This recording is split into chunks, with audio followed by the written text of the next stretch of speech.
from 2 to 14 days you might be in the hospital. So I think this is very important information, and you have to know that if you plan a trip to China. The antibodies level is very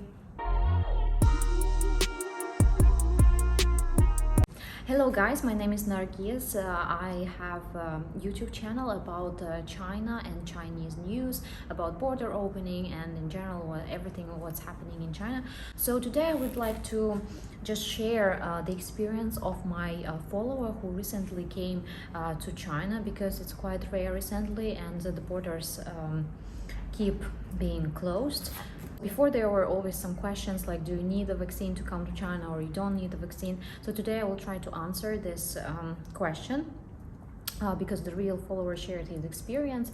This follower, he got TE invitation letter. It is similar to PU invitation letter, which is given by the Chinese company, by Chinese partner. For example, if you have a business partner, or if you used to work in China and that company can help you issue PU or TE letter. So the difference is that TE letter is more like for business purposes, while PU letter is more for employment purposes in China. So both of them are not so easy to get, but it's still possible if you have a real company who can back you up. If you have any questions regarding China border opening or about China, please ask them in the comments down below. So once he got this TE invitation letter, he wasn't asked to have any vaccine, neither Chinese nor any foreign vaccine. So actually, if you have PU or TE letter, nobody will ask you to have the vaccine as well. If you don't have this PU invitation letter, then you can have the vaccine, plus have other reasons, like for example have a family member in China, or also have a company in China that you would like to work in, then you might also apply to China. So there are two options, with the vaccine and without the vaccine. About that I was already talking in my previous video. You can also watch it. The link would be down below. So he got the 90 days business visa to enter China. The issue date was the day when he applied for Chinese visa. That's very important because he was waiting for his visa for a week. So it means 90 minus 7 days, he got only 83 days ahead, because he also needs, for example, around 21 days for quarantine. So I mean, you can take this into account if you're also in the same position and would like to apply for Chinese visa. Take how much time you have in order to renew the visa once you came to China. By the way, many people right now think that if you have Chinese vaccine, okay, this is the easy way to come to China.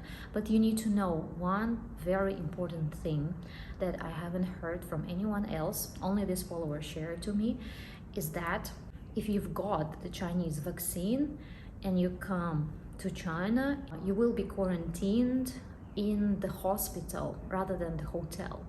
So the reason for that is that when you do the antibodies test, LGM antibodies test, I think it's called, then the antibodies level is very I don't know exactly how to say. It's very hectic. I don't know that. So even the medical staff, they don't know whether you have antibodies because you had corona or because you've got the vaccine. So there are two options why you have this antibody test, like the high level of antibodies, let's say. So they need to put you into the hospital in order to run more and more tests, and then they can release you. But the release time differs for different people. It's not like that straightforward. That's why it needs from 2 to 14 days you might be in the hospital. So I think this is very important information, and you have to know that if you plan a trip to China. Unlike my follower, he didn't have the Chinese vaccine, so he was directly sent to the hotel quarantine as normal quarantine. So he stayed in the hotel for 15 days, and it cost him 6,600 RMB. Also, it depends. If you're moving further to other city, then the quarantine also can be extended. You might be asked to stay for another additional 7 days in other city. So normally it's like from 3 to 7 days. So average quarantine may last 21 days. So again, thank you guys for watching this video. I hope it was helpful. Ask me any questions down below in the comment section and I will be happy to answer them. Please subscribe. I'm very happy to share this information to you, and don't miss any new video. Thank you. Bye bye. Okay, I need to go.